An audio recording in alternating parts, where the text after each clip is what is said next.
Hello everyone. Tonight we descend into the restricted zones of fear with 10 of the darkest and most chilling military base horror stories ever to surface from behind classified doors. These disturbing accounts do not come from rumors or internet folklore, but from documented anomalies, redacted mission logs, and first-hand reports from soldiers who once served and some who never made it out alive. Each story offers a glimpse into the unsettling side of military operations: abandoned black sites, secret bunkers, unnatural silence during night watch, and sudden disappearances buried under dozens of layers of government secrecy. All material used is drawn from vetted sources, leaked debrief transcripts, and restricted files released only under Freedom of Information requests. Names and locations have been altered where needed to protect the identities of those involved. If you haven't joined our community of dedicated horror investigators yet, make sure to subscribe to Buried Files and hit the notification bell to stay updated as we uncover the horrors hidden not in fiction but on our own military soil. Drop a comment below if you've served or have an unexplained experience from base life you've never dared to talk about until now. I knew something was wrong. The moment our boots hit the ground, Fort Hensley was silent. Not the kind of quiet you get on an early morning drill, but that dead, choking silence like a room right after someone starts crying. Supposedly decommissioned since '08, Fort Hensley wasn't on any current operational map. No active units, no brass, no reason anyone should have been there. Our orders were vague: temporary station, classified assessment, 2-week op. We were told we'd be alone. That part was the biggest lie. Hensley sat deep in the woods of northern Montana, wrapped by pines so thick you couldn't see daylight at noon. The drive up was a mess. GPS cut out hours before we arrived, and even our radios lost signal. I was part of a recon pair sent ahead to prep the site before the rest of the team arrived. Just me and Corporal Dunn. She was quiet, methodical, sharp. I trusted her with my life, which probably saved it. The first weird shit started 2 hours in. The barracks were too intact. This place was supposed to have sat empty for nearly 2 decades, but the beds were made, floors clean, dust on the windowsills but nothing on the furniture. MRE wrappers in the trash, still sealed. But recently, I remember kneeling down and seeing that the crumpled package at the bottom bore a print date from just 8 months ago. That made 0 sense. Dunn found footsteps before sunset. Not ours. The ground outside the mess hall had this fine layer of kicked-up ash or soot. Fire pit residue maybe, though we'd seen no evidence of burning. But there were boot prints in it. Heavy ones. Not ours. The stride was off too long, too heavy, and deep, like someone was dragging weight with them. We followed them 10 feet before they just stopped. No turnaround, no scatter, just ended mid-ground in the open. We radioed commands. Static. I tried the sat phone, couldn't get a signal lock. Typical tech issues can happen out there, but all of it at once? Not a chance. Dunn and I decided to do a sweep before dark, circle the perimeter. I'll never forget what we found near the far fence line. 6 dog tags nailed into a tree like wind chimes. Old and rusted, each with a slice through the metal like someone had tried to destroy the names. You don't do that to tags, ever. That night we heard footsteps. We had a temporary power loop rigged from a generator. Enough to get one of the buildings half lit. Outside, pitch black. You've never seen darkness like that unless you've been deployed in the middle of nowhere. At 0300, I woke up to shuffling. Not walking, dragging. Dunn was already up, zoning in with her rifle near the window. She mouthed only one word: outside. I strained to hear it, slow, loose strides that scraped the gravel. Then it stopped. Silence again. Then the doorknob rattled. It wasn't aggressive, just testing, slow and deliberate. I moved towards it, signal light off, breath held. The door was locked tight. Dunn flanked left while I covered. We waited. Nothing. We counted to 60. Still nothing. Then we stepped outside. No one was there. But right where our tracks ended at the door, another set of prints joined them. Deeper, wider boots, and they weren't walking away, just standing facing the door. That was night 1. By the 3rd day, we stopped sleeping. Our rations were untouched.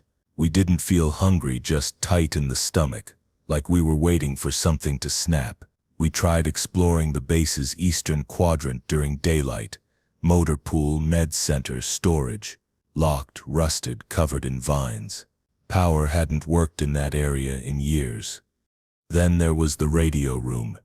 Under one of the admin buildings, we accessed a hatch to the old comms hub, built like a bomb shelter. No light. Concrete walls, heavy air. It should have been stripped bare after decommissioning, but the equipment was operational. No signal, but on, all of it. Humming. And on the far wall was a corkboard.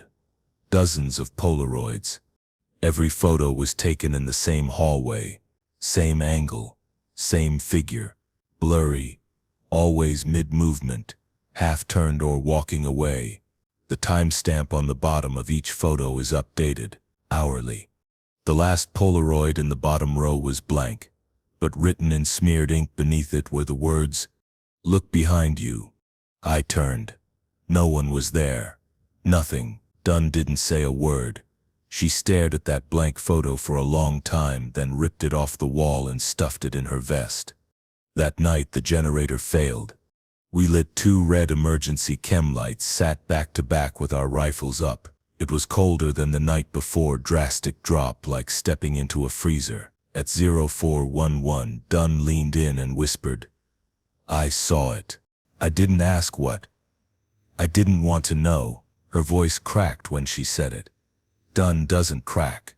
She begged me to leave at first light, not wait for the others, just walk. Radio be damned. It takes a lot to make a soldier panic, even more to make her cry, but tears ran straight down her face, silent, as she stared into the hallway. At sunrise we packed. We barely said a word to each other as we crossed the quad. Then something hit me like a gut punch. Every door we passed was cracked open. None had been like that before. The wind wasn't strong enough, and from inside each one it felt like something was watching, waiting to be acknowledged. Dunn made it to the gate before me. She turned around and froze. She screamed my name once before she was gone. Not disappeared, not taken, just fell backward like she'd been yanked straight down through the earth. But the ground didn't move. I ran to where she'd stood, and all that was left was a burn mark on the dirt, circular, blackened, smoking. I called for her until my voice broke. Nothing. I ran. Didn't grab supplies. I didn't sleep. Just ran south through miles and miles of dead forest. I don't remember most of that. Blisters, cold, hallucinations maybe. But I made it to a ranger post 3 days later. Could barely speak. They hospitalized me. Debriefed, more like interrogated me. I told them everything. Every detail. The Polaroids. The burn mark. The footsteps. Done. They said Fort Hensley doesn't exist. Not anymore. Not as a military site. It was decommissioned, yes, but not in 2008. It was shut down in 1991 after an incident that they refused to detail.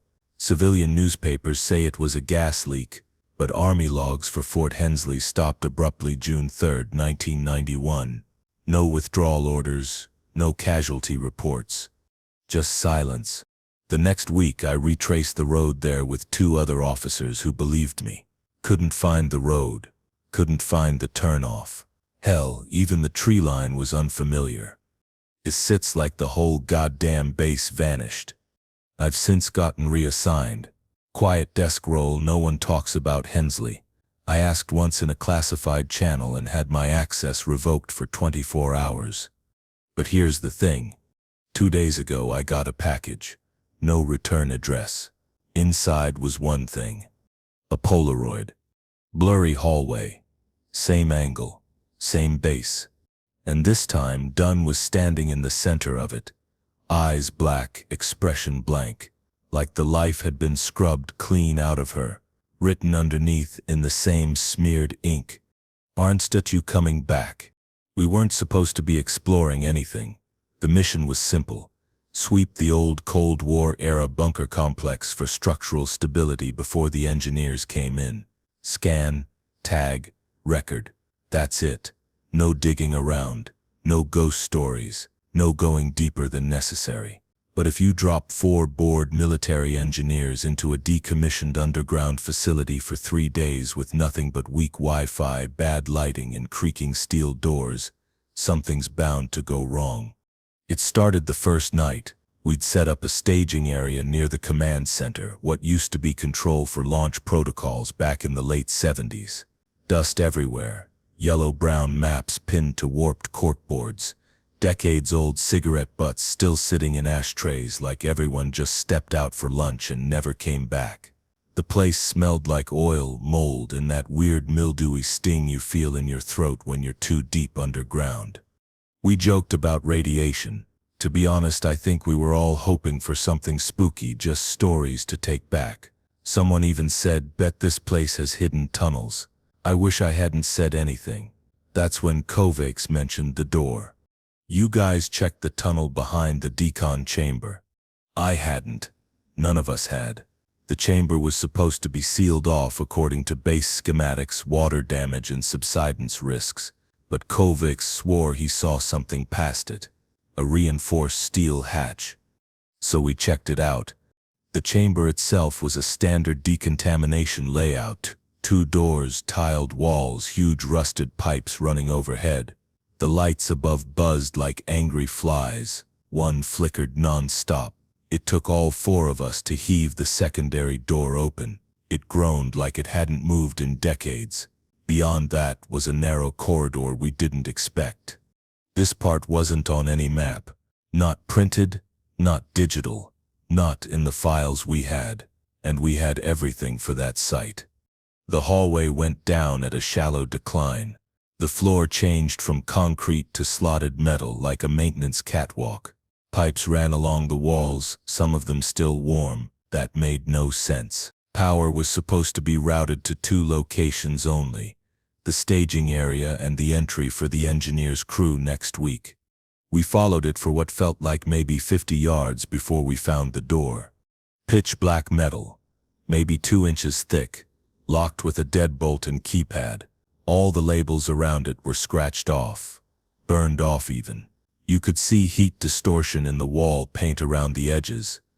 It looked wrong, like it wasn't sit from this site. Of course, we tried to open it.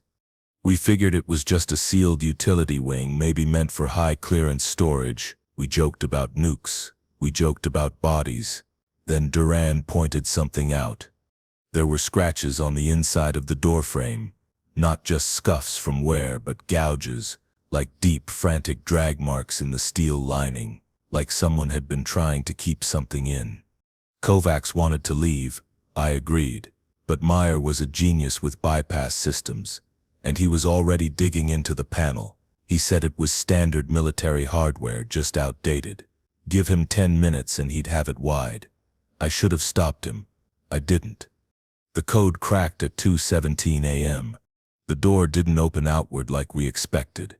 It collapsed inward slow, like a vault-breaking seal, and the cold that hit us, sharp, dry, chemical, wasn't natural. Lights inside flickered weakly, red emergency backups fed by some decades-old generator. We stepped in. The tunnel was curved and completely lined with lead sheeting. Floor, walls, ceiling sealed tight. There were doors every 10 feet or so, all labeled only with numbers. Some open, some locked. Nothing inside, most of them but beds, desks, old food packs and restraint gear, like observation rooms. Like someone was kept inside each one for a long time. None of us talked about what it looked like, but we were all thinking about it. Containment. Room 009 still had tape on the walls, hundreds of Polaroids stuck to it. Some had fallen, but most were still there. All of them had the same figure in them, not facially clear, blurred by motion or distance, sometimes tall, sometimes hunched, always just out of center, sometimes in rooms. Once next to a bed where a soldier was sleeping. The last Polaroid was blank, but under it was a label. Do not open room 013. Room 013 was at the very back of the tunnel. We should have turned around. But we heard something inside, a humming, soft at first like static caught in your ear, then louder, rhythmic, not mechanical, organic, like it was breathing. I know how this sounds, and I know everyone thinks they'd walk away in a horror movie, but we had to see. It's this stupid human instinct, curiosity. I think that's what it wanted, because when we reached 013, the keypad was already blinking green as if it had been waiting. We opened it. Inside was a single sealed observation crate, like glass or something clearer, and in the middle of that was nothing. Not empty, nothing. Looking into it felt like being near an edge you couldn't see, like your mind couldn't grab what it was looking at. I blinked and it shifted. It was like a shape pretending to be a person, but only after your brain expected one. Long joints, wrong elbows, no face, not even a skull, just skin stretched over geometry that didn't match something alive. Kovacs dropped right there. Seizure, full convulsions, foam. I pulled him back and Myers slammed the door. The humming stopped. We carried Kovacs back to staging. His pulse was weak and eyes open but blank, not unresponsive, just focused, like he could see something we couldn't. We called the command. No signal. This time not just weak, jammed, like something was interfering with us directly. Static scream every time we keyed the mic. Kovacs kept whispering one phrase over and over. It looked at me. He wouldn't blink. He wouldn't sleep. He just stared upward, as if something was still in his line of sight, even underground. Durand went back to shut the access hole completely, willed the deacon door closed, but he didn't come back. When we reached the corridor, we found his flashlight, still on, spinning slowly on the catwalk, like it had been dropped mid-motion. He was just. His boots were still sitting by the control panel near 013, perfectly placed, lined up like someone had taken them off carefully. We locked the staging area and waited for extraction. Took nearly 18 hours. They found us sitting with rifles drawn, 2 MREs untouched, and Kovacs still whispering, still saying the same words. It looked at me. I know now. They called in a black site response team. An hour later, everything below sub-level B was sealed with concrete. Every file we logged was redacted. Our official report says we found nothing beyond structural issues.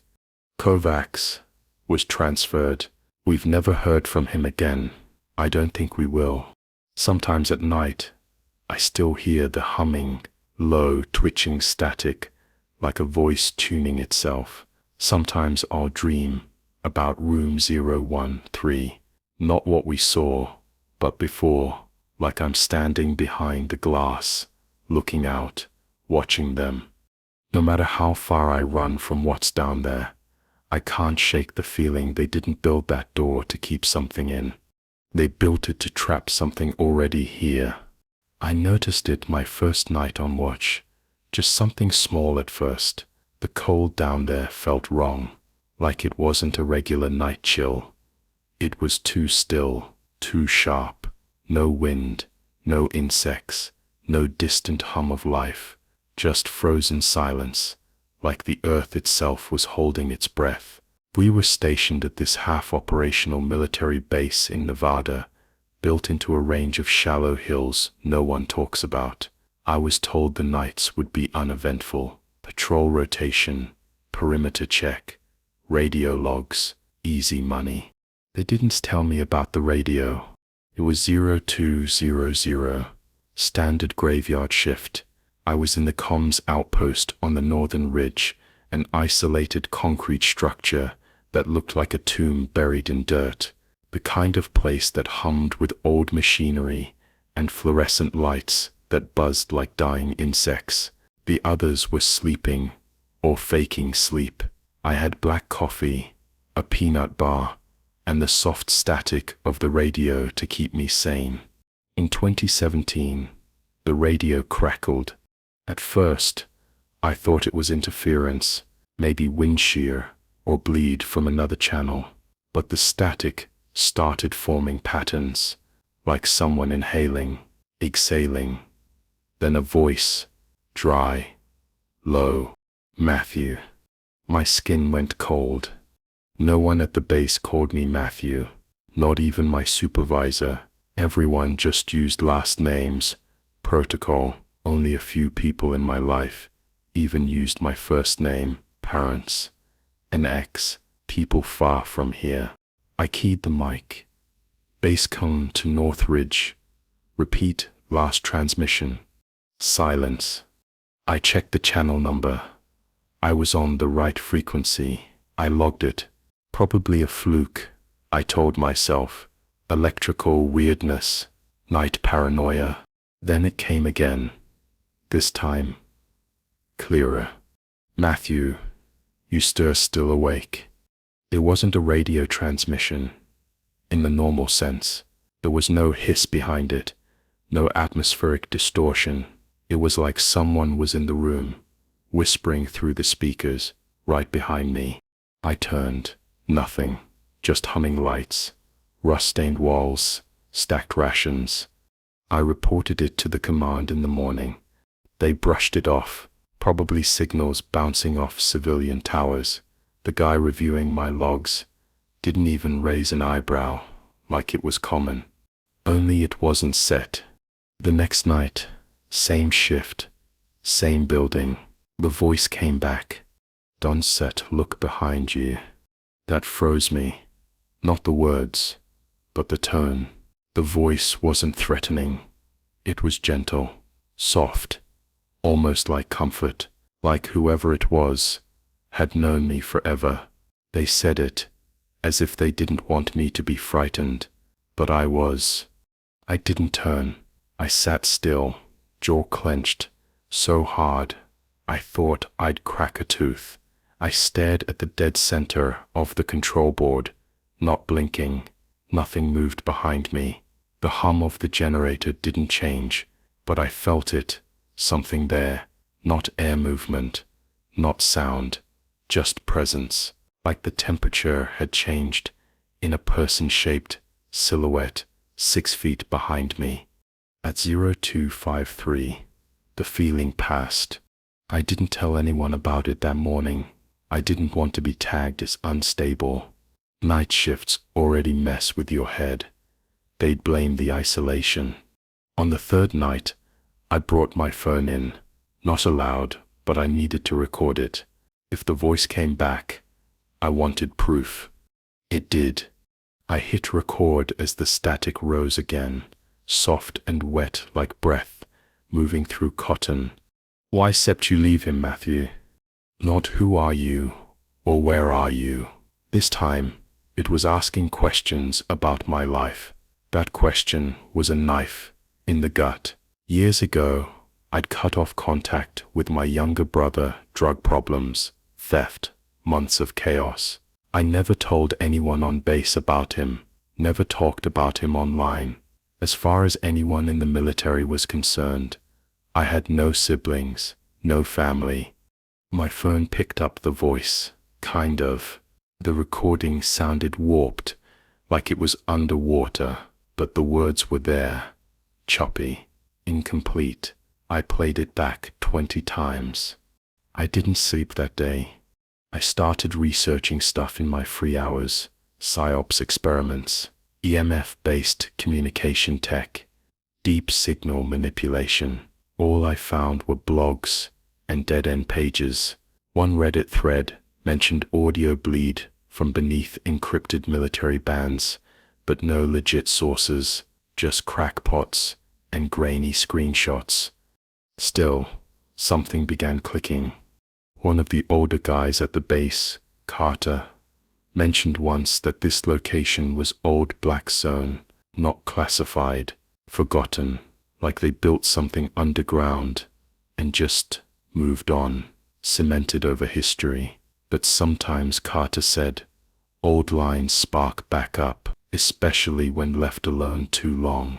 I asked if commies had ever picked up strange transmissions here before. He paused, said only one thing: always on the night watch, always when they sat alone. The fourth night, I lost control. The voice didn't whisper this time. It screamed. He sits still there, Matthew. Full volume. Every speaker, static, bleeding out of the walls. The comms board lit up like a switchboard. Dials spiked. Meters shook. My ears rang. I covered them and dropped to the ground. But the sound kept pressing in, not loud in the regular way. It felt like the scream was inside my teeth. And then, just as suddenly, it stopped. Dead silence. A sharp panic shot through me. I grabbed the emergency shut-off and killed the circuit. Lights flicked. Backup power engaged. Low red glow. No sound. Then I heard breathing. From the corner of the room. In the shadows by the equipment locker. Not over speakers. Actual breathing. Measured. Calm. I drew my sidearm. My hand was shaking so bad, I had to clutch it with both hands just to aim. I said, whoever it was needed, to identify themselves. I was ready to shoot, but nothing moved. Until my radio, unpowered, disconnected, clicked on. Just one line came through, perfectly clear. You were supposed to protect him. I lost it. I fired twice at the corner, clipped metal. Sparks flew, shouted for backup, over the dead net, ran out into the freezing night, boots sliding down gravel as I sprinted toward the south platform. No one believed me. I told them what happened. They blamed stress, suggested reassignment, offer res. I faked compliance. Last night was the final shift. Before my transfer, I shouldn't have gone back to that comms station. The door was supposed to be locked out, but it was in Cetus. Everything was untouched, like no one had bothered cleaning up after the shots fired. Spent casings still on the floor, bullet holes in the locker. Weird, right? I turned on the equipment one last time. Nothing. Silent for almost an hour. Then, at 0314, the speakers started humming, not like a voice, not this time. Music. A lullaby. I recognized it instantly. My mother used to sing it when we were kids, one she made up. Never a real song, just a soft little melody about stars and water, our lullaby. No way that's archived anywhere. We never recorded it. The song played for exactly 2 minutes, then silence. The last words spoken, I shall never forget them. He forgives you, but you shouldn't be down here. My stomach dropped. Down here, not there, not on comms. It was like whatever spoke to me was beside me, sharing the same place, like it wasn't coming through the radio anymore. I left everything behind, didn't even clock out. I just walked straight through the wire and kept going until I hit the checkpoint. Told them I'd gone AWOL if I had to, but I wasn't staying. They transferred me this morning. Different bases, different states. No night watch. My hands are still cold. I checked yesterday's radio logs. Nothing recorded past 0200. No audio, no data, no digital trace of the voice, the scream, the lullaby. It's like it never happened. But last night, after I checked into the new barracks, I turned on my phone. The voice memo app was open. I didn't touch it, didn't even unlock the screen, but there was a new file waiting. Just one word. Matthew. The minute I stepped into the silo, I knew something was still alive down there. The air hit differently than anywhere else on base. Stale, dense, and cold, in a way that felt heavy, almost wet. Like it hadn't been disturbed in years, but something breathed in it. Not airflow from the ventilation shafts, not wind. It was more like the space was holding its breath, waiting. I got the orders last week. Temporary assignment. Fill in night patrol at Site Echo 9, an old decommissioned missile silo in Wyoming. Technically dead since the early 2000s. They told me it was standard protocol. Just a visual sweep of lower levels once per shift. Check for water damage, wildlife, anything that would require maintenance. I was told I'd be alone, but it was safe. Bullshit. The hatch they gave me access to opened just off an old maintenance road, clear of snow but obviously untouched. The padlock was rusted, and when I opened the door, the hinges resisted, like it hadn't moved in years. It groaned open with a shriek that echoed into blackness. The stairwell beyond that was steel grated and spiraled so far down I couldn't see the bottom, just a cold black column that I swear pulled my flashlight beam downward. There were signs of life right away. Not people, I mean, just movement. Scratches on the inside wall near the stairs, like nails or claws. Animals maybe, but they were too long between marks. Not furious, like a raccoon or a rat. These were slow scrapes, measured, dragging. Even worse, the emergency lights still worked.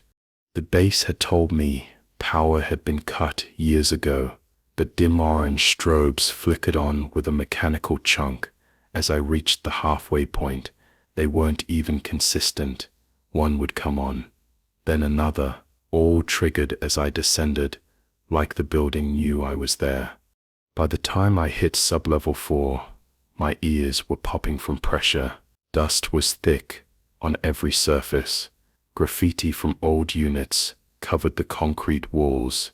Names, call signs, serial numbers, but every single one abruptly stopped at the door, marked SL5, Launch Operations. The door was ajar. It shouldn't stood have been. This whole place was supposed to be sealed, but the metal door was just barely cracked open, with thick rust smeared around the latch. Not just rot, but something darker mixed in. Black, almost like old blood. I called it in. No response. My radio flashed green like I had a signal, but all I got back was static. There was a rhythmic ticking buried in it too. Not Morse, not a loop, more like breathing. I shouldn't have gone further. I know that now, but I was trained, mission-focused. You don't leave a breach unchecked, even in a decommissioned zone. I pushed open the door, my flashlight slicing through the pitch.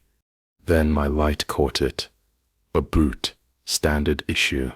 Just one, half stuck beneath a desk in the back of the control room. The room felt wrong.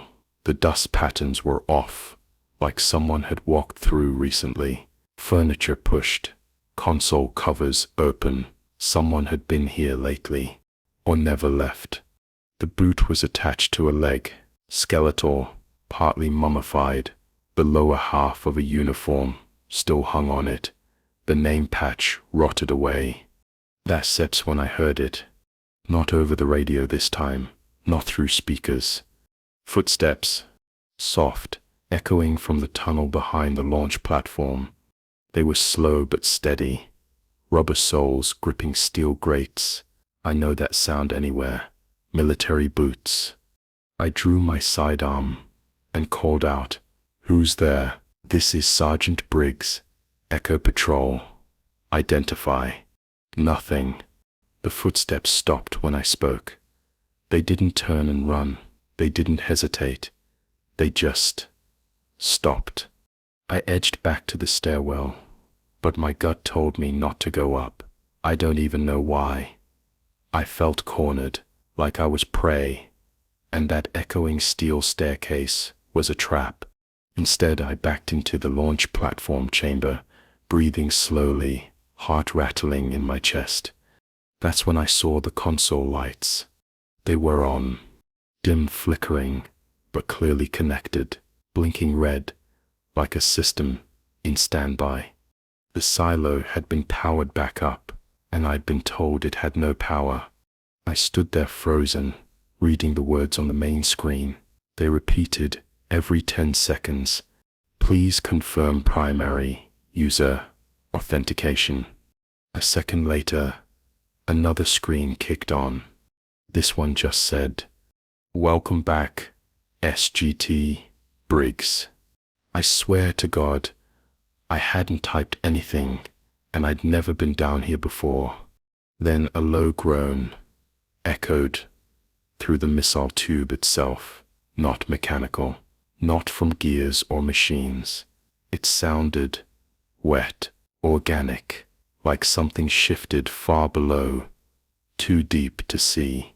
I approached the edge of the viewing platform that overlooked the silo shaft. All I could see was black. I aimed my flashlight downward. The cone of light disappeared into nothing, swallowed. But just as I pulled back, I saw it. A face, or something like one. Not human, mimicking a human. It had the shape of a face, made of stretched, not skin, fabric. No, something else. Like it formed a face out of what it thought a human looked like. No eyes, just indents where eyes should be. Nose too long, mouth too wide. Then it smiled. Somehow, I felt it smile before I saw it. I stepped back, weapon shaking in my grip, then sprinted. As I hit the stairwell, the emergency lights began shutting off behind me, deliberately, as if something was climbing right after me, turning them off one by one. By the time I hit the surface hatch, it was sealed, locked from the outside. My radio sparked to life again, not with my HQ, but with a voice, distorted. "Why are you leaving, Briggs? You were cleared for deeper levels. Don't set you remember." No, I wasn't. I'd never requested clearance or even known there was more past SL5. But as I looked back down the stairwell, more lights were coming on below. Not flickering red now, bright white, active, as if the silo was waking up. The hatch finally released after 20 minutes. No one was there on the other side. No crew, no security, just my Jeep. Radio is still dead. When I got back to command, I reported everything. They told me Echo 9 had never been assigned for patrol. They had no record of my orders, no logs of me entering the facility, no video, no GPS, like the entire place didn't exist in any active rotation anymore. They did a wellness screening, transferred me for rest, even hinted at psych evals. But 2 nights ago, I got an email. No sender, no subject, just a single line in bold text. Authentication confirmed. Access granted to SL6. The system acknowledged me, and I can still see that face when I close my eyes, smiling up from the dark, waiting for me to come back down. And I know this. Whatever was still down there was never meant to sleep forever. They told us it was a freak accident, a failed exercise, friendly fire, wrong coordinates. Whatever excuse made it easier for the rest of us to sleep through the night. But I saw it. I saw what was on that footage, and I can't pretend it was anything human anymore. And the worst part is, someone knew. They classified it, buried the truth, and left us all in the dark. I was stationed at Fort Greely in Alaska, part of a specialized cold weather training division. Harsh place, quiet. Whiteouts could roll in without warning. The cold wasn't just cold, it froze you inside your bones. You learned to survive on instinct. We trained in the woods and lived by a code: keep your head down, stay sharp, and never wander off pattern. One morning, 4 guys didn't come back from a solo nav drill. No radio contact, no GPS signal, nothing. The snow erased everything like it always does. But that wasn't the part that bothered me. What bothered me was how quickly command blocked off the area and shut everyone up. No search party past the first day. No body recovery. They handed us a copy-paste speech about exposure casualties and dangerous conditions, and just like that, their names were scrubbed from active duty. No funeral, no closure, just gone. Then, 3 days later, I was ordered to report for media maintenance duty. That's not my usual role. I'm infantry, boot to ground, but the base has this digital archive room where training footage from helmet cams gets uploaded after ops or drills. Usually, techs handle it, but for some reason, someone else wanted fresh eyes on that footage. I was given an access code and led into a sealed room. 1 terminal, no network, no way to copy or export anything. Just an encrypted drive titled EX28_Frost 6_classified. I sat there, headphones on, screen humming. The footage started, like any standard nav drill. 4 soldiers, each equipped with helmet cams, marching through snow-covered woods. Visibility was low, wind howled in the background. They joked around at first, normal stuff. One of them tossed a snowball at another, and the third laughed, like they'd been doing this forever. Around the 0 hours 21 minutes and 40 seconds mark, things shifted. The jokes stopped. The audio started picking up this static hum, low but constant. Not wind, it was mechanical, like a radio bleed, but twisted, almost like breathing, if a machine could breathe. The guy with the lead camera, Calloway, I think, signaled. All 4 of them formed up. You could hear one say, "Movement, 11 o'clock." They aimed their rifles, scanned the trees. Nothing. Just silhouettes of pines, coated in white. Then shadows moved. I rewound it 5 times trying to break it down, but it's impossible. 1 frame, there's nothing. Next frame, something tall blurs between the trees and disappears. Didn't give off heat signature. No IR ping, like it wasn't there at all, except to the eye. Then came the whispering. It started on only 1 mic, Calloway's, but slowly bled into the others. Not English, not another language either, just syllables. Wet syllables, not human, like something pretending to talk. "Backtrack," one of them says. You can hear panic edging into his voice. Then 1 cam stutters, like literally skips frames. 5 seconds just gone. When it stabilizes, the soldier it's attached to is upside down, as if the helmet is on the ground. He sits still screaming, but his body sits off camera. The others are shouting, trying to regroup. You can see blood in the snow, but not a trail, no sign of how he got taken down. It was like whatever got him didn't walk, didn't drag, just was there. At this point, my hands were shaking. The time code kept jumping, more intentional skips, like someone had gone through the footage and redacted pieces, but left just enough. More screaming. The second body drops. This one you see happens.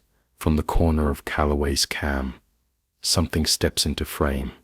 Wrong is the only way I can describe it, like a man made of static and joints bent in the wrong direction. No snow sticks to it. The air around it distorts, like heat, but it was cold. It doesn't lunge. Don't attack. The soldier just drops, as if everything inside him shut off at once. The last thing I saw before they cut the file was Calloway turning the camera on himself. His face was frostbitten, bleeding from the nose, eyes wide. He said something I shall never forget. Do not follow the sound. It looks like one of us, but it says not. Don't says follow your own voice. Then the screen went black. No end time code. No recovery. Just access terminated. Seconds later, a captain I'd never seen before entered the room. No insignia beyond rank. Told me to stand and leave everything as it was. He didn't ask what I saw. He knew. I was escorted out and told I had 10 minutes to pack my shit. Immediate transfer. Temporary assignment override. I didn't ask questions. You don't. When the people above you stop bothering with lies and just silently stare at you, waiting for you to disappear. I was moved to a base in Nevada the next day. Warm weather, dry air, sunshine. They said a fresh environment helps. Helps what? They think time and distance erase things. They're wrong. 2 weeks ago, I started hearing it again. The floor vibrated again last night. Just a little, barely noticeable. But I felt it through my boots. Subtle and rhythmic, like something big was moving beneath the concrete. No one else mentioned it, and I didn't ask. You don't bring shit like that up out here. Not when everyone's already walking on eggshells. I'm stationed at Site Helix, an installation no one's supposed to know exists. Officially it doesn't. There's no flag flying out front.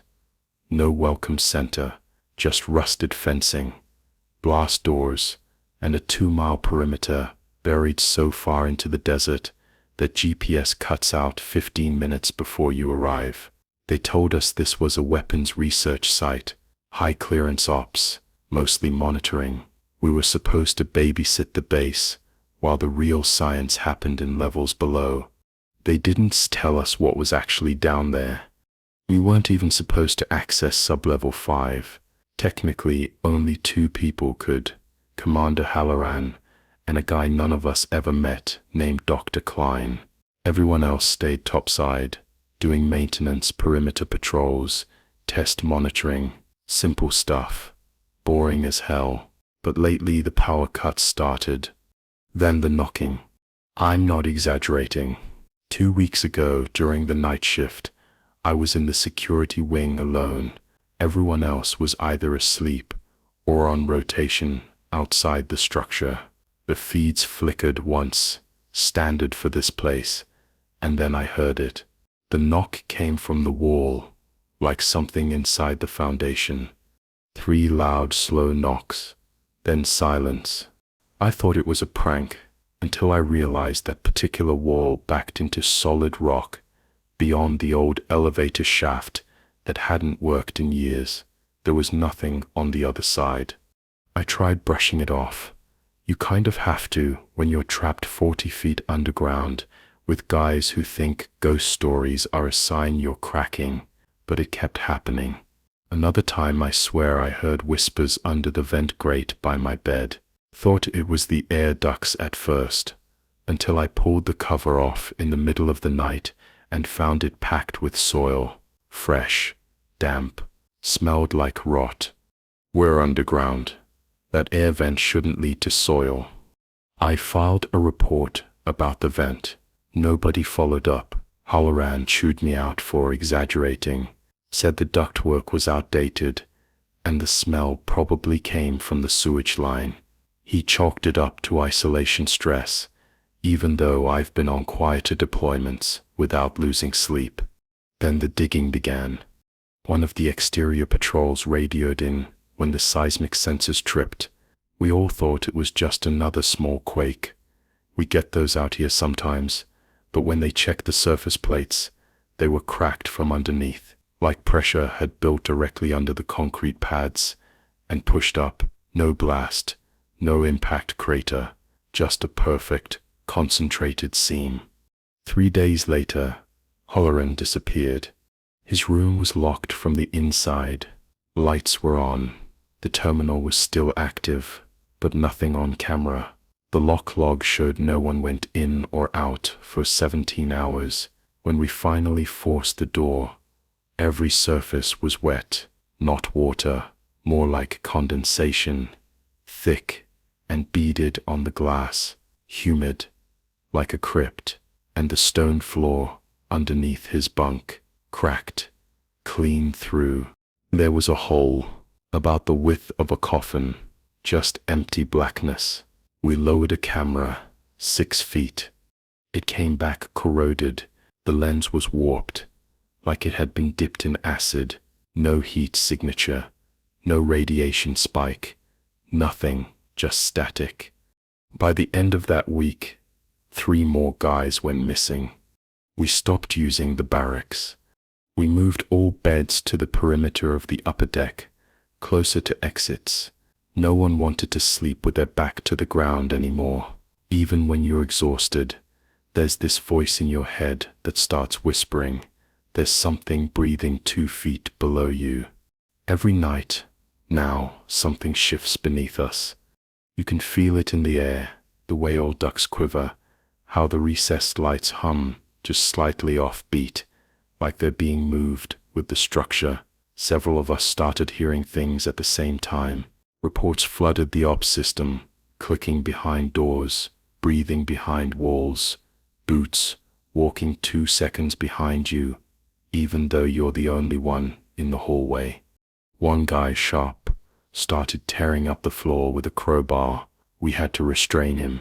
He kept screaming, "It's under us. It's awake now." They sent him off-site on a forced medical evac. 3 nights after he left, his voice started coming through the maintenance comm system. He wasn't set calling from the radio. There was no ping, no line open, just static on the intercom, followed by his voice weeping, gasping. "I let it in. I let it through. Don't follow the routes. Don't follow the routes." We checked the wiring. There is no way that voice came from the network. I keep seeing things now, in corners, in reflective surfaces, not clear shapes, just these gestures, movements that shouldn't be there, like something is trying to mimic us, but doesn't know how to hold the shape for long. Once I saw a figure down the hallway that looked like Sergeant Dunley. She said's been dead 6 months. I didn't believe what really happened to her until now. We all heard rumors. Her body was never recovered, even though the file said non-combat training death. That's what they always say, by the way. When you look up the missing, they sit all non-combat or medical withdrawal. No funerals, no goodbyes, just redacted. But if you search deep enough into the internal logs, user locked under layers of clearance, the truth is there. Entries marked, containment unstable, connected to each case. Each one follows sudden soil displacement, communication loss, and what they call structural breathing anomalies. They knew about this thing. They knew it was buried. No one told us it wasn't dead. It's not trying to escape, like we thought, not in the way we mean it. I think it's testing the walls, sizing us up, smelling what's changed. The ground down here is soft, now, softer than it should be for 30 feet of reinforced foundation. You can press your heel to the floor grating and feel just a bit of give, like the earth is no longer resisting.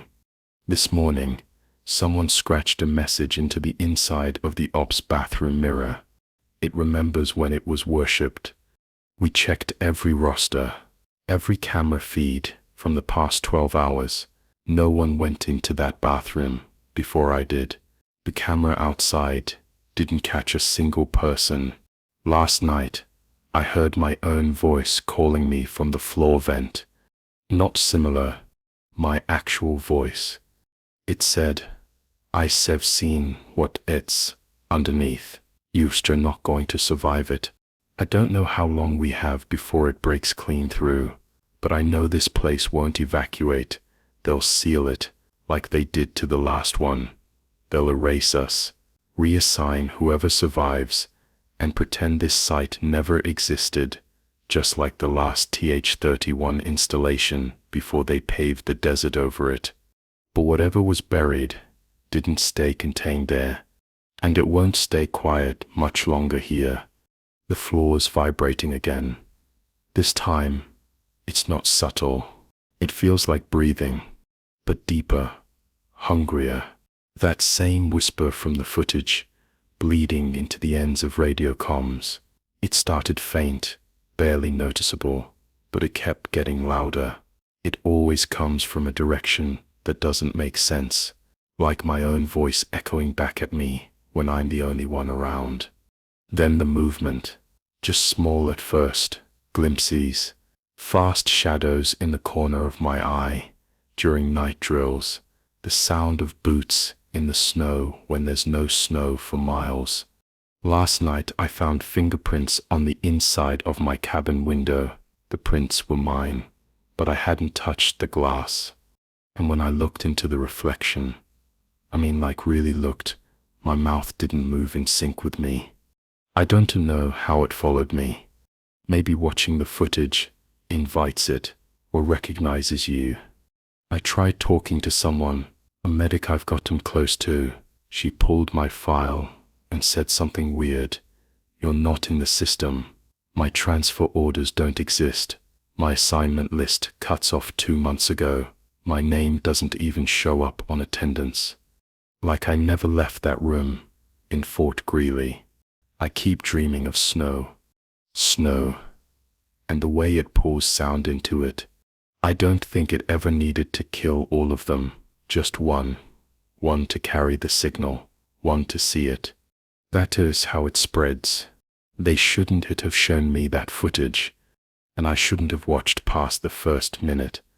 If you're reading this and you get a file marked EX28_Frost 6, don't open it. Don't let's do look at it. Because once you see it, it sees you too. The first time it happened, we all thought it was a joke. Just a missing guy who got drunk, wandered off during perimeter rotation, maybe got himself buried in the woods behind the training range, or lost in the ravine. It was Fort East Bridge, remote, cold, surrounded by miles of thick, swampy forest, the kind of silent, insect-dense woods that feel older than time itself. No town for 50 miles, no supply run unless you called it in 3 days ahead. Nothing but pine, fog, and that low background hum of stillness that messes with your head after sunset. We were told it was just one of those bases, run down, half forgotten by command, more of a holding zone than a real assignment. You come here to be overlooked, to wait for a transfer that never comes. But the soldier never came back. And then it happened again. New guy. Different shifts. Same outcome. Night rotation. Gone by morning. No blood trail. No distress call. No signs of struggle. Just vanished. Boots, gear, tags, all missing. I didn't connect the dots at first. No one did. We were always cycling people in and out. Guys got promoted, transferred, burned out, or dropped officially for EDURB. Reports got misfiled, rearranged, quietly dismissed. But after a few months, I started noticing a pattern. It was always one soldier, always on night patrol, always on, or right around the full moon. By the time Private Beck went missing, I stopped pretending it was random. That week, Corporal Reyes started talking, real quiet, never more than a whisper. Said he saw something in the woods during his shift, a silhouette wearing fatigues, pacing in uniform. Said it looked like Beck, moved like him, had the same walk, but it was off, too still, he said, too smooth, like it wasn't breathing, just planted itself flat against the trees, like a cardboard cutout staring back. It had Bexit's name tag. Reyes was gone 2 weeks later. Same shift, same moon. I started keeping records, just for myself. I didn't use the comm system or base logs. I knew for a fact people were watching those. That's how you disappear, even faster. I just scribbled everything down in a small black notebook I shoved under my mattress. Names, dates, coordinates on the patrol maps. The pattern was exact, like clockwork. Every 29 days, somewhere between 0200 and 0400, one soldier is gone. And here's the part that messed with me the most. Twice, right before it happened, I swore I heard footsteps outside my own quarters, not wandering, pacing, same cadence every time, military precision, like someone on patrol, marching slowly. But both times I checked, no one was there. This month, my name came up for the full moon shift. They claimed it was a random draw again, but we all knew they were handpicking people now. Rotations were written out last minute by hand, not digitally assigned, as if someone up top wanted it to look like a mistake when it happened, like the night just took you. I wasn't supposed to say anything, but I brought it up to Lieutenant Harris. Quietly, I told him I had concerns about the patrol pattern. He didn't even look surprised, just mumbled something like, "There's nothing out there but your own fear," and tapped twice on the corkboard where the rotation sheet hung. And then he looked at me, stared for a few seconds too long, like he already knew what was out there. And he was sending me anyway. I didn't sit to wait. I checked out night vision gear, an audio recorder, and a thermal scope from storage under the excuse of doing stealth training evols. Told the gate guards it was a comms malfunction test. They let me through. I went out 2 hours early, mapped out a perimeter, and marked every tree within 300 feet of my post with red paracord bands. I wanted to know if something crossed inside the circle. It was colder than usual, not just weather cold. There was this dead, insulated chill to the air. No birds, no wind, no bugs, just silence, thick enough to choke on. At exactly 2:37 a.m., the radio died. Not static, just dark. The green light stayed on, like it still had power, but no response. I tested the second mic. Nothing. And right then, I noticed movement, about 40 yards east, just past the fourth tree from my safe ring. I could see it pacing, slowly, deliberately, back and forth in the dark, between the trunks, never stepping into full view. I saw the top of a helmet glinting in the moonlight, just enough confirmation. But I couldn't hear any breathing, no command links, no footsteps even. And I was close enough. I should have. It felt like watching flashbacks in real time, like something was replaying patrol movements that had already happened. I whispered into the recorder, "Contact, eastern perimeter, unknown subject." The figure froze. I brought up the thermal scope. Nothing, completely blank, as if that part of the screen had been turned off. No heat reading, no contrast. It just didn't exist. Then came the humming. Low, almost melodic. Not a growl, not electrical, just a soft, broken tune. like military cadence, but twisted, like dozens of voices, trying to sing the same marching song through full mouths without knowing the words. I shifted my flashlight and aimed, and there it was, 5 feet in front of me, silent, still. It looked like Beck again. Same uniform, same boots, dog tags visible, but the body, too stiff, like it had been pulled out of water, skin bloated and colorless, eyes completely glassy. The fingers on its left hand were twitching, slow, one at a time, as if waking something back up. I raised my weapon. Identify yourself. The thing cocked its head and smiled. Then, in my own voice, it repeated the exact same phrase. Identify yourself. The tone, the cadence, my voice, like it had practiced it. A switch flipped in my brain, and I snapped, fired without thinking. The shot went clean through it. No blood, no stumbling. The sound it made when the round hit was like firing into wet snow. It didn't move, just stared. Then it lifted, upwards, just like fog, peeling away in reverse. I jerked my light up, but it had already vanished, leaving only a black smear on the bark of the tree behind it. It looked like ink, almost moving. I tried to call the command. No signal. I walked backward toward the gate, counting steps in my head like I was casing a minefield. 45, 30, 20. Then my heel caught something and I went down hard. When I looked back, not a root, a boot, still laced. Dog tags looped carefully through the laces. Private Hollis. The guy who vanished exactly 1 month ago. I bolted, full sprint. No gear check, no stealth, just lungs rattling, boots slamming against dry leaves. Every sensor beeped twice as I blew through both gates without looking back. The radio kicked back on at exactly 4:01 a.m. Same time as every disappearance.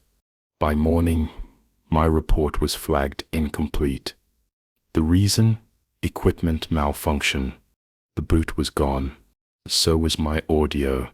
I played the recorder back 15 times. All it played was the sound of me sleeping, slow, steady breathing, and underneath it, something whispering my name, over and over again. I handed the rest of the gear in. No one flinched. No one even asked if I was okay. Later that afternoon, I checked my locker. My status had been changed from active patrol to disciplinary standby. No note, no explanation.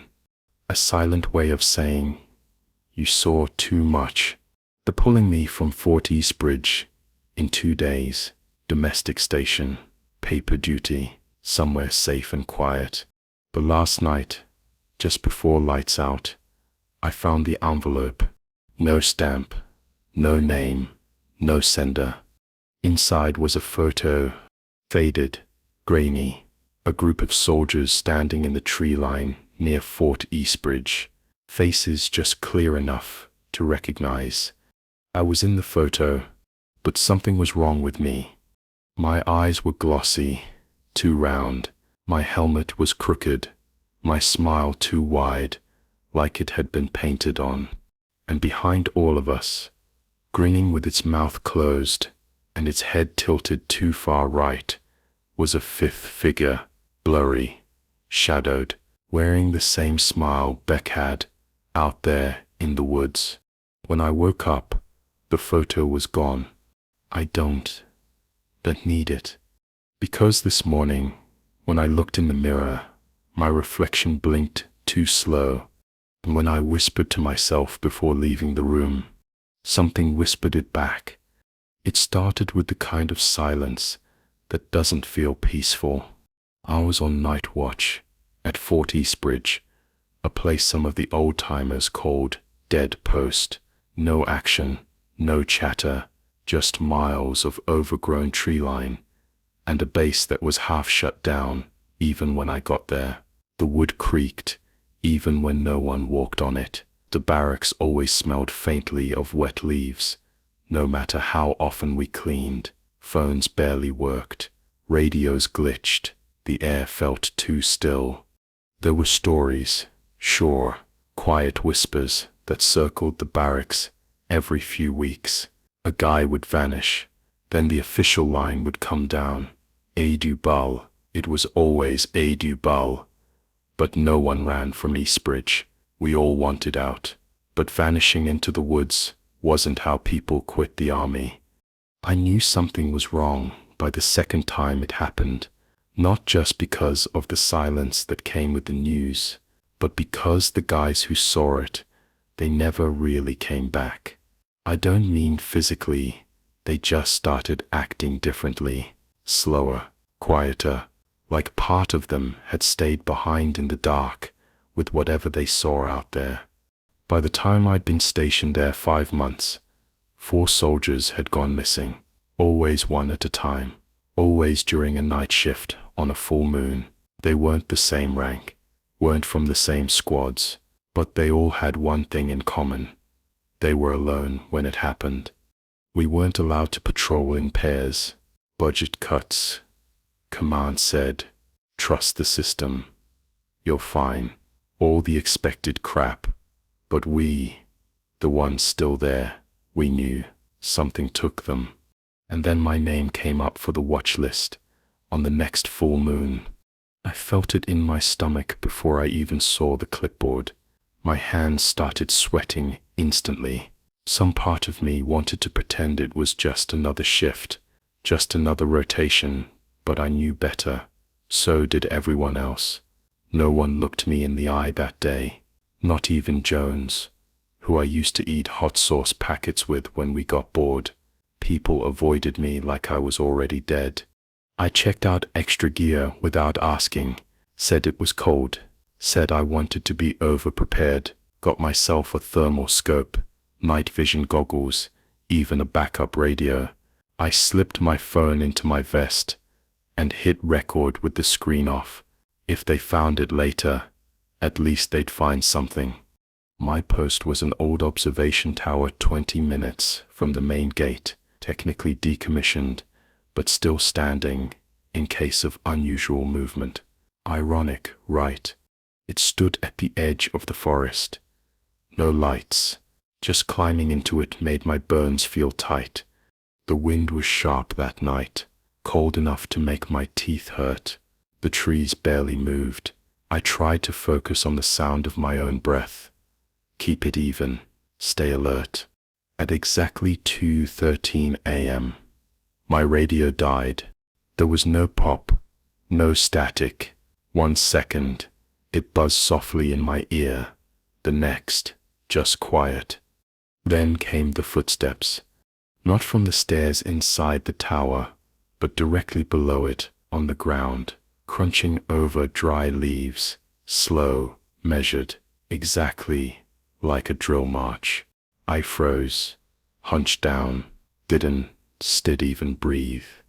The footsteps circled the base of the tower, not fast, like they wanted me to hear them, let me know they were down there. I switched to thermal. Nothing. I scanned the tree line. Still nothing. Then I heard it whisper. My name. Just once. Not loud. Not angry. Just a soft, steady whisper, like it didn't need to shout because it already knew it had me. I dropped the scope and listened. Nothing. Time passed. A minute. Maybe 5. I peeked out the side window and saw movement at the edge of the tree line. A dark figure, fully uniformed. It was wearing our fatigues. I saw the shape of the boots, the patch on the sleeve. I even saw the dog tags hanging from the neck. Only one problem. The uniform was torn, faded, like it had been buried. The material hung wrong. Everything about it looked old, sun-rotted, stiff. The thing just stood there. I crouched lower, peeking through the slats of the wooden frame. I tried to steady my breathing, but I could feel my heartbeat pounding in my thighs, my chest, even my skull. Then the figure took a step forward, not fast, but deliberate, unstoppable. My instincts screamed to run, but where? I was 40 feet in the air, with one exit, and it was already underneath me. Then the stairs creaked. It was inside the tower. I didn't hear a door open. I didn't hear movement. I just heard one step, then another, then a pause. It ascended in bursts, 1 or 2 steps, stop, wait, then a few more, like it wanted me to know it was patient. I backed into the farthest corner of the tower and drew my sidearm. I aimed it at the hatch. Then everything stopped. No creaking, no breathing, even the wind died. Every part of the world went still. The door never opened. But when I looked back at the window, the figure was directly outside of it, eye level. I never heard it climb. Its eyes weren't set right. No sclera, no pupil, just soft, gray glass, like the membranes had fogged over. Its mouth hung open just enough to see that there were no teeth, just darkness, like staring down a tunnel with no end. It mimicked me. I swear to God, it tilted its head at the same time I did, raised its arm, pressed its palm to the glass, like it was in a mirror, wearing my rank, my patch, my dog tags. I don't remember deciding to fire. I just did. My sidearm kicked back and blew out the edge of the window frame. Glass shattered. The figure didn't flinch. It just faded. Faded, like smoke when you blow out a candle. I radioed frantically. Nothing. I texted everything I could to a friend off base. Pressed send, even though I had no cell service. Then I jumped. It sounds insane, but I couldn't stay in that tower. I hit the dirt hard, twisted my ankle, but I ran, limped through rocks, leaves, mud, didn't stop until I reached the gate shack. The comms came back online at 4 a.m. sharp. When I told my CO, he looked at me like something on his face cracked.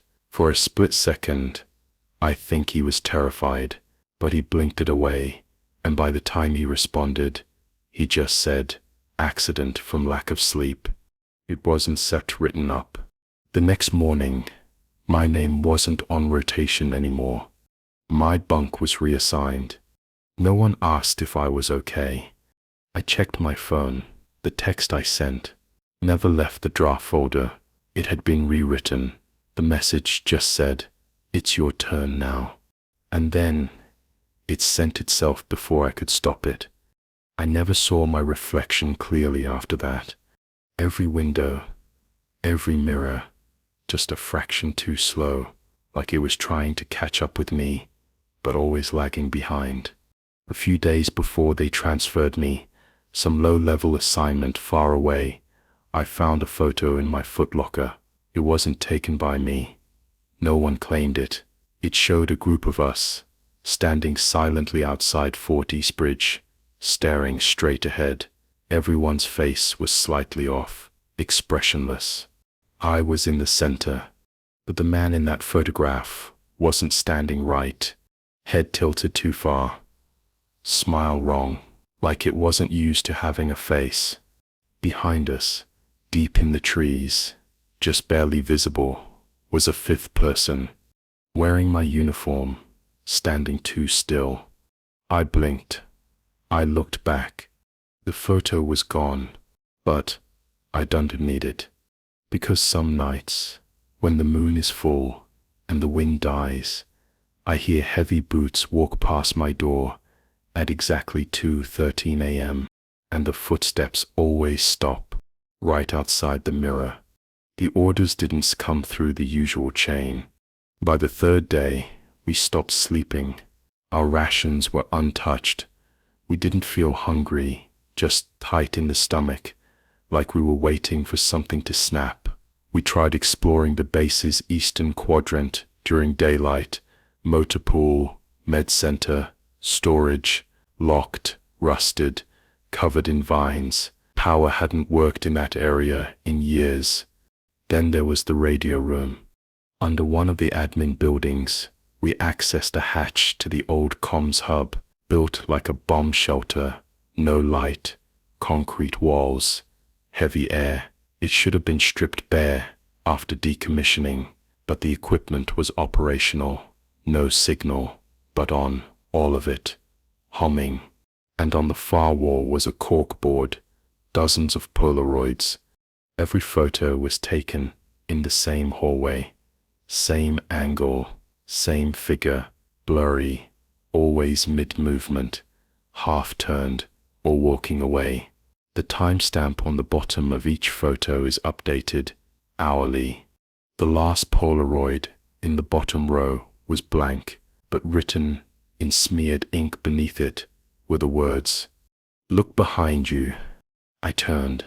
No one was there. Nothing. Dunn didn't say a word. She stared at that blank photo for a long time, then ripped it off the wall and stuffed it in her vest. That night, the generator failed. We lit 2 red emergency chem lights, sat back to back with our rifles up. It was colder than the night before. Drastic drop, like stepping into a freezer. At 0411, Dunn leaned in and whispered, "I saw it." I didn't ask what. I didn't want to know. Her voice cracked when she said it. Dunn doesn't crack. She begged me to leave at first light, not wait for the others. Just walk. Radio be damned. It takes a lot to make a soldier panic, even more to make her cry. But tears ran straight down her face, silent, as she stared into the hallway. At sunrise, we packed. We barely said a word to each other as we crossed the quad. Then something hit me like a gut punch. Every door we passed was cracked open. None had been like that before. The wind wasn't strong enough, and from inside each one, it felt like something was watching, waiting to be acknowledged. Dunn made it to the gate before me. She turned around and froze. She screamed my name once before she was gone. Not disappeared, not taken, just fell backward, like she'd been yanked straight down through the earth. But the ground didn't move. I ran to where she'd stood, and all that was left was a burn mark on the dirt, circular, blackened, smoking. I called for her until my voice broke. Nothing. I ran, didn't grab supplies. I didn't sleep, just ran south, through miles and miles of dead forest. I don't remember most of that. Blisters, cold, hallucinations maybe, but I made it to a ranger post. 3 days later, could barely speak. They hospitalized me, debriefed, more like interrogated me. I told them everything. Every detail. The Polaroids, the burn mark, the footsteps. Done. They said Fort Hensley doesn't exist. Not anymore. Not as a military site. It was decommissioned, yes, but not in 2008. It was shut down in 1991, after an incident that they refused to detail. Civilian newspapers say it was a gas leak, but Army logs for Fort Hensley stopped abruptly June 3, 1991. No withdrawal orders, no casualty reports, just silence. The next week, I retraced the road there with 2 other officers who believed me. Couldn't find the road, couldn't find the turnoff. Hell, even the tree line was unfamiliar. It sits like the whole goddamn base vanished. I've since gotten reassigned. Quiet desk role. No one talks about Hensley. I asked once in a classified channel and had my access revoked for 24 hours. But here's the thing. 2 days ago, I got a package, no return address. Inside was one thing, a Polaroid, blurry hallway, same angle, same base. And this time, Dunn was standing in the center of it. Eyes black, expression blank, like the life had been scrubbed clean out of her, written underneath, in the same smeared ink.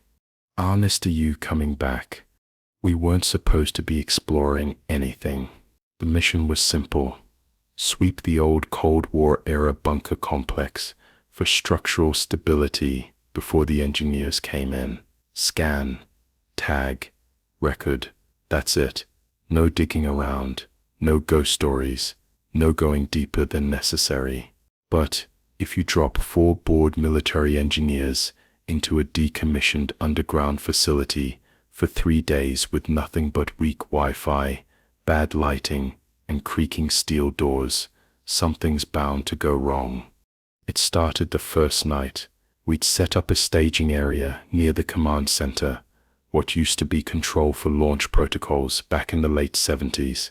Dust everywhere. Yellow-brown maps pinned to warped corkboards. Decades-old cigarette butts still sitting in ashtrays, like everyone just stepped out for lunch and never came back. The place smelled like oil, mold, and that weird mildewy sting you feel in your throat when you're too deep underground. We joked about radiation. To be honest, I think we were all hoping for something spooky, just stories to take back. Someone even said, "Bet this place has hidden tunnels." I wish I hadn't said anything. That's when Kovacs mentioned the door. "You guys checked the tunnel behind the decon chamber?" I hadn't. None of us had. The chamber was supposed to be sealed off, according to base schematics, water damage and subsidence risks. But Kovacs swore he saw something past it, a reinforced steel hatch. So we checked it out. The chamber itself was a standard decontamination layout. 2 doors, tiled walls, huge rusted pipes running overhead. The lights above buzzed like angry flies. One flickered non-stop. It took all 4 of us to heave the secondary door open. It groaned like it hadn't moved in decades. Beyond that was a narrow corridor we didn't expect. This part wasn't on any map, not printed, not digital, not in the files we had, and we had everything for that site. The hallway went down at a shallow decline. The floor changed from concrete to slotted metal, like a maintenance catwalk. Pipes ran along the walls, some of them still warm. That made no sense. Power was supposed to be routed to 2 locations only, the staging area and the entry for the engineers' crew next week. We followed it for what felt like maybe 50 yards before we found the door. Pitch black metal, maybe 2 inches thick, locked with a deadbolt and keypad. All the labels around it were scratched off, burned off even. You could see heat distortion in the wall paint around the edges.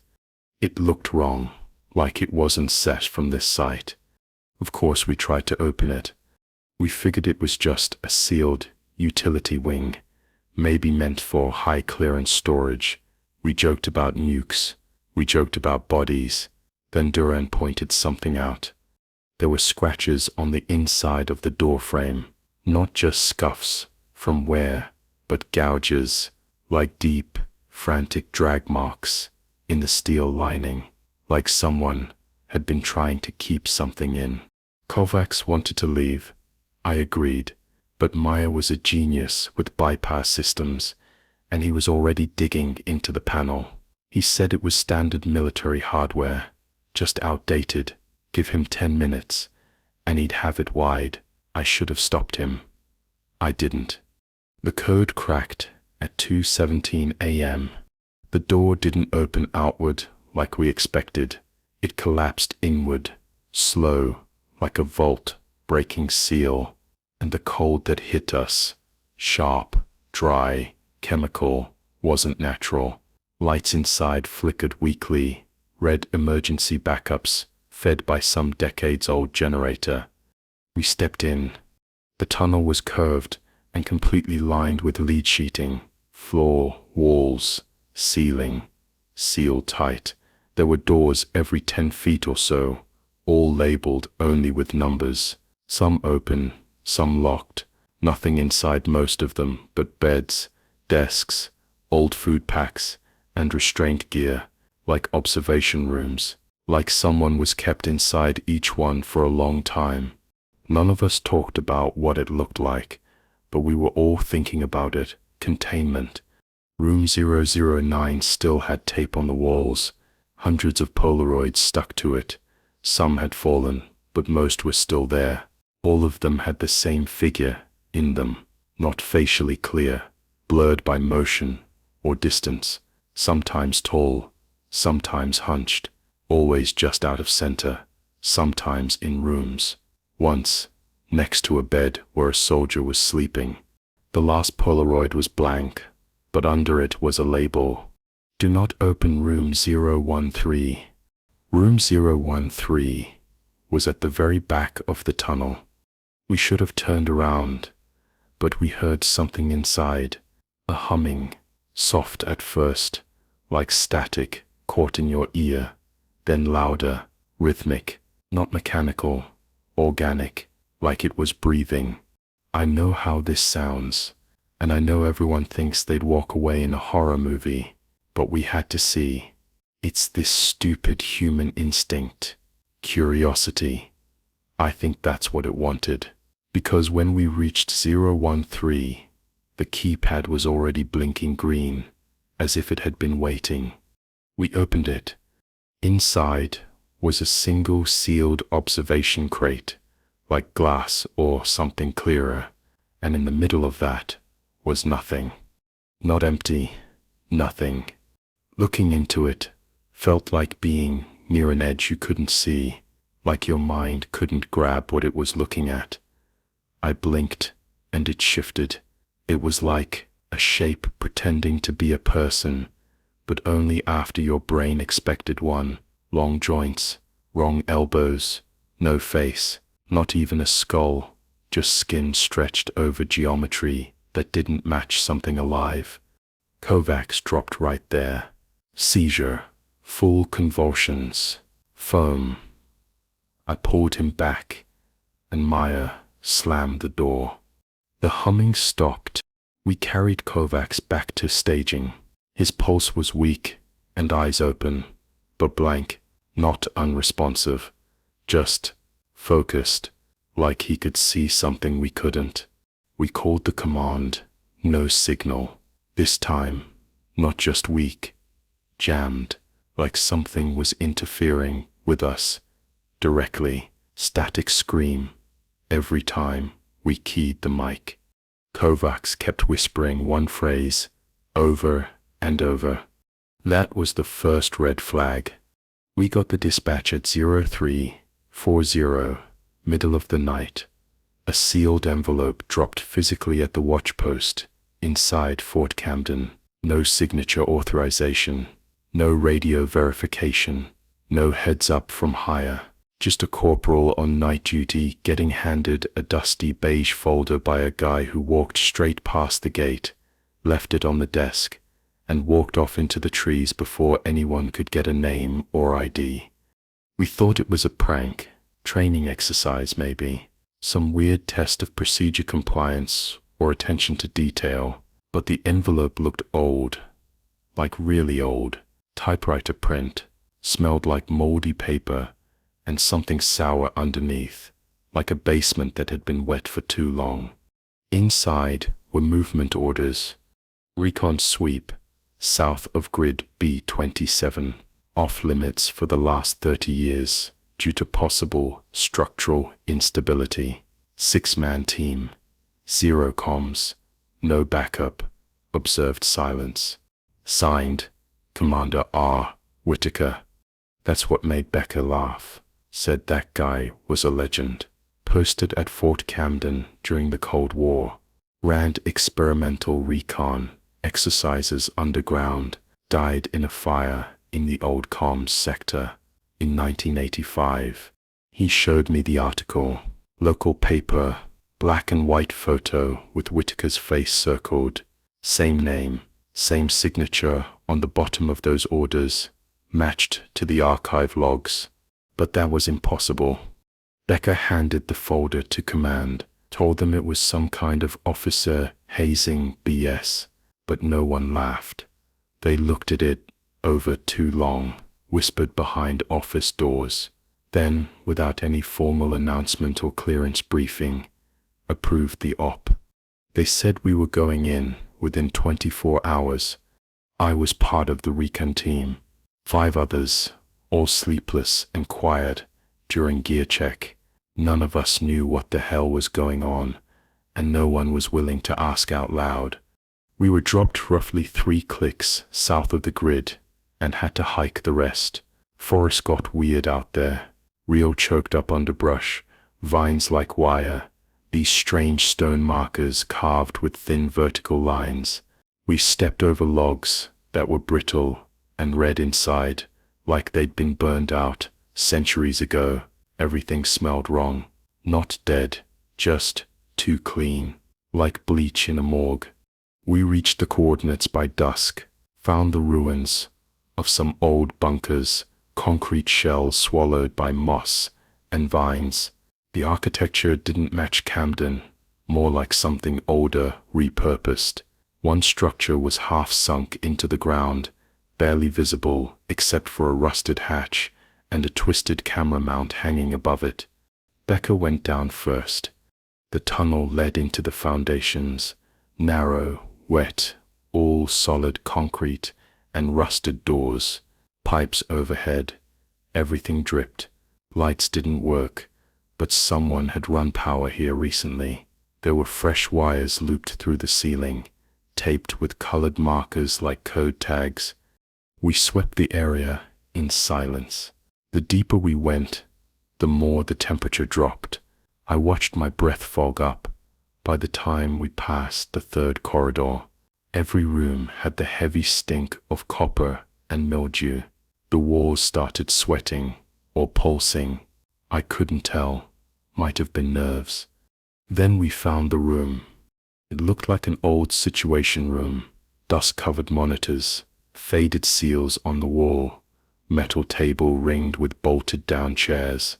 Someone had tried to erase a chalkboard in the corner, but left a few lines legible. One of them read, "Do not acknowledge the second voice." The second line was just a list of ranks. 5 names total. One caught my eye. Sergeant J. Ward. That sets my name. Same spelling. Same middle initial. No other J. Ward in this unit. No record of one posted at Camden ever. Miller saw it too, and raised an eyebrow. I couldn't say anything. My throat felt locked. That's when the power came on. Not because we activated anything. There was a loud clunk from somewhere above us, and every light kicked on at once. Not a buzz or hum, just a snap of white fluorescence that stung the eye. Then a low crackle came through over our headsets, even though our comms were off. Not broken, powered off completely. The voice didn't speak right away. It just breathed. You could hear it struggling, wet, all throat, no lips. And then it said a single word in a voice no one recognized. Return. Becker whispered that we needed to leave, now. We started backing out when one of the monitors on the wall flicked on. It displayed old footage, grainy, black and white, time-stamped October 4th, 1985. A line of soldiers was walking that same hallway. You couldn't see their faces. Their bodies looked fuzzy, blurred, like the tape had degraded. But one thing was clear. There were 6, same as us.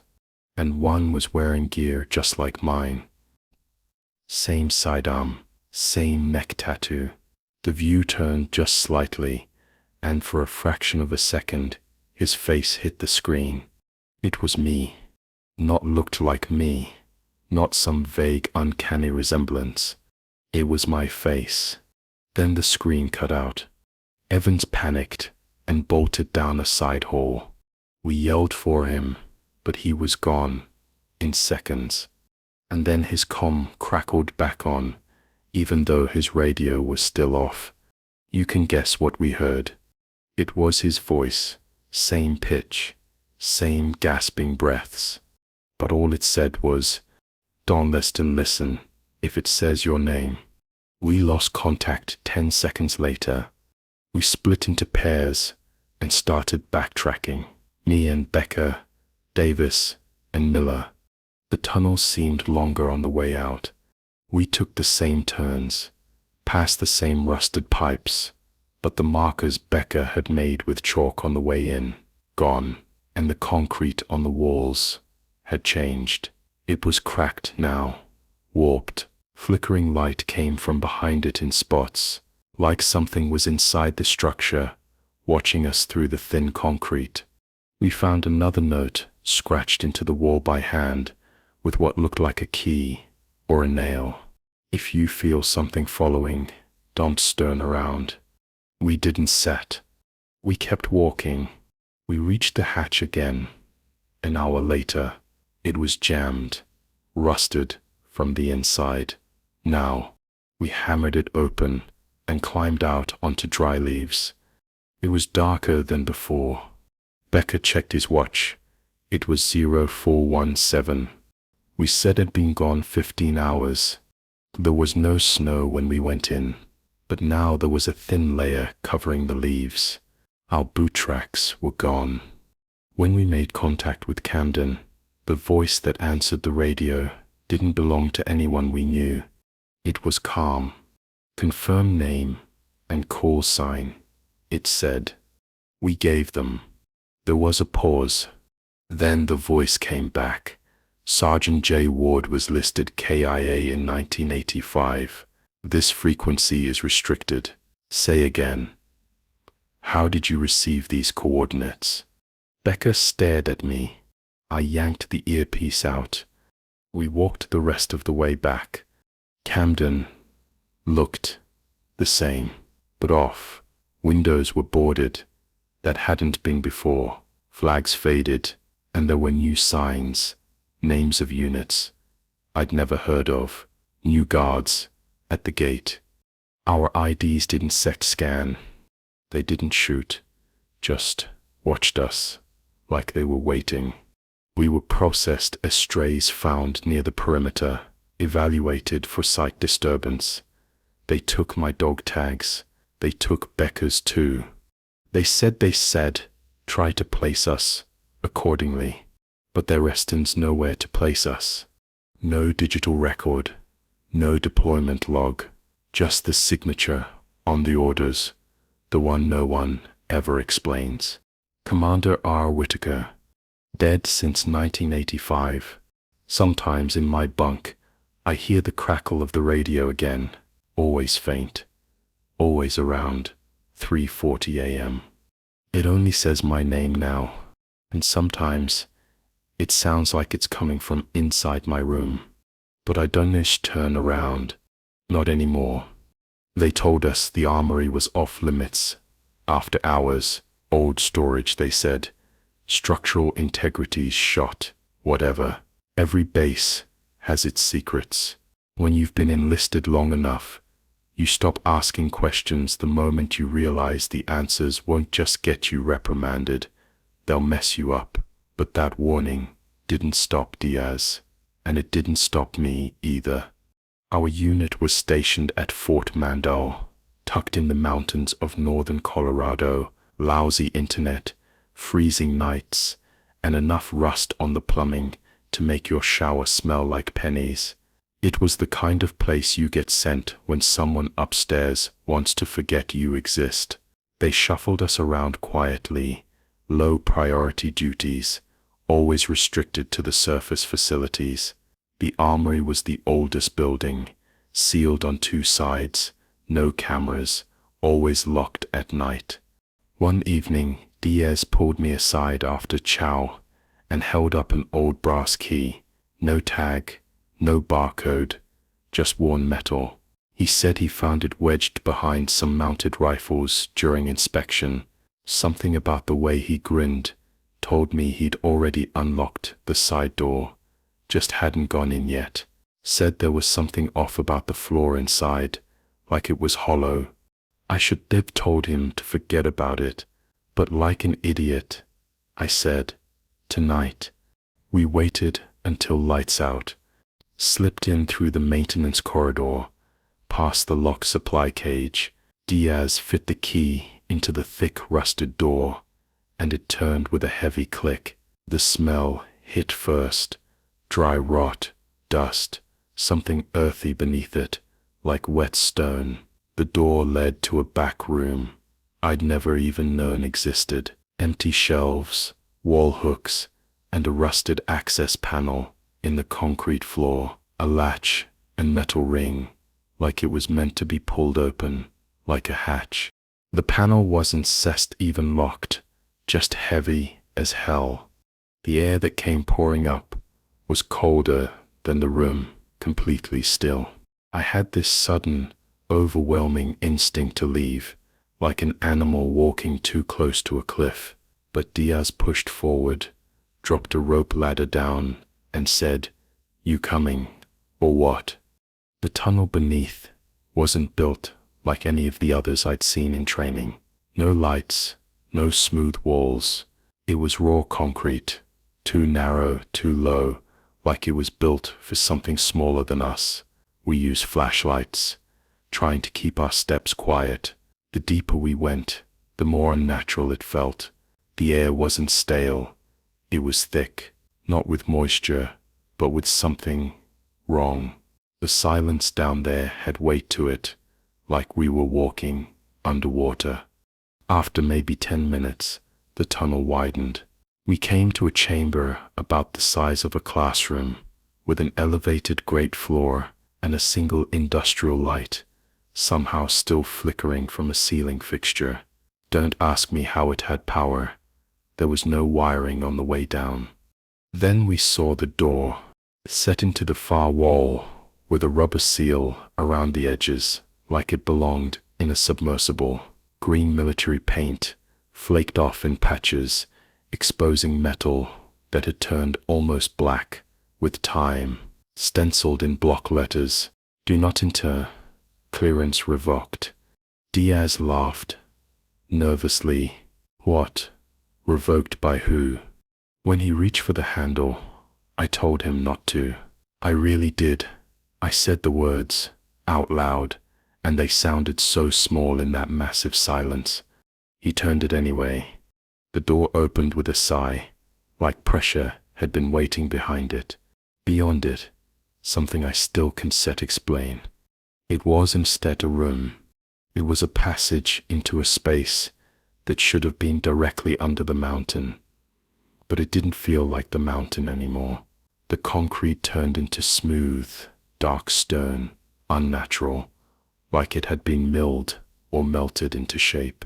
The walls had grooves, curved in repeating, almost organic patterns, like vein networks through granite. We walked maybe 20 feet in before the tunnel split into 3. None of it was on the base schematics. I know. Diaz checked. There's nothing south of the armory, not underground. No records, no intel, blank map, like it never existed. We picked the left tunnel, dropped a glow stick at the junction to mark it. It led to another chamber, smaller, circular. There was a chair in the center, just a chair, bolted into the floor, surrounded by concentric rings cut into the stone and built into the wall across from it, behind a cracked glass viewing panel. A camera, not a military camera, at least not one I'd ever seen. Bigger, older, with this metal plating and writing around the lens that wasn't in any language I could read. Diaz stepped forward, like he was in a trance. I had to grab his shoulder to stop him from sitting down. "Bro," I said, What if that thing says recording? He looked at me, and his eyes were glassy. I think it already is. We backed out, went right back to the intersection, marked the one we just used, and took the right path instead. I don't know why, curiosity or desperation. By then, I just wanted to prove something back up. Top was real, that we didn't imagine the chair, the language, the feeling of being watched. The right tunnel sloped downward. As we pushed on, the air got colder, not sharp, just still, inverted, like it was being pulled down. Then we heard it, a voice, from deeper in the tunnel, not loud, whispering, but consistent. Not English, not anything I recognized, but it had rhythm, like it was saying something over and over, like a code or a prayer. Diaz raised his light and froze. There were scratches in the walls, etched with something blunt, thousands of hash marks, then sentences, all in different handwriting. Some were fresh, some were so weathered, they were almost gone. One of them stopped me cold. We should never have dug beneath the armory. Others said things like, it only takes one to open it again. Do not answer its questions. It knows your name before you do. I tried to mark our path and turn around, couldn't find the last glow stick. The tunnel intersection was gone. I swear to God, it literally wasn't there anymore. We were standing in the same place. But the corridor didn't split anymore. It just kept going, like the stone had healed behind us. At some point, the voice stopped whispering words. It said, "Welcome back, Private Diaz." Clear as day. Perfect cadence. My blood froze. Diaz looked at me like he wanted to say something. Then he bolted. He ran ahead, way too fast to catch up. I yelled and followed, but the turn started feeling off. Every 10 feet, the tunnel shifted somehow, wider then tighter. The floor is getting stickier, and that wrong feeling in my chest, it wasn't fear anymore.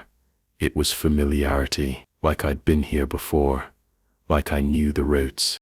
I eventually found another chamber, a small one, no light.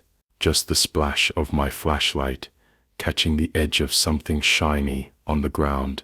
It was Diaz's name tag, still warm. And next to it, a set of footprints leading deeper, barefoot. I followed for nearly an hour. Don't remember how I got out, not exactly. At some point I was just back at the hatch, alone, no footprints, no rope ladder. I had to jump up and claw my way out with bleeding fingers. It was daylight when I emerged, cleaned myself up, reported Diaz missing. They claimed he was transferred to another base 3 hours before, orders signed, paperwork sealed, no further discussion allowed. His bunk was cleared within the hour. The key, gone. The hatch, welded shut. I should have walked away. Should Burge let it go. But a week ago, I got a package, no return address. Inside it, Diaz's dog tags, and a photo. It was black and white, maybe the original print. Old, faded. It showed a group of men in uniform standing in front of the armory. 10 of them, faces hard to see. But number 11 was seated in the center. It was the chair, same one from the tunnel, only this time there was someone sitting in it. Eyes hollow, mouth open, wearing my name tag. And in the bottom right corner of the photo, written in the same handwriting from the tunnel wall, "One always comes back." They didn't tell me why I was guarding it, just handed me a clipboard, a key card, and said, "Room 370. No one goes in, no one comes out. 8-hour shifts, dawn set, ask questions." That was it. No transfer briefing, no special clearance, just a room in the far wing of our barracks building at Base Seaton.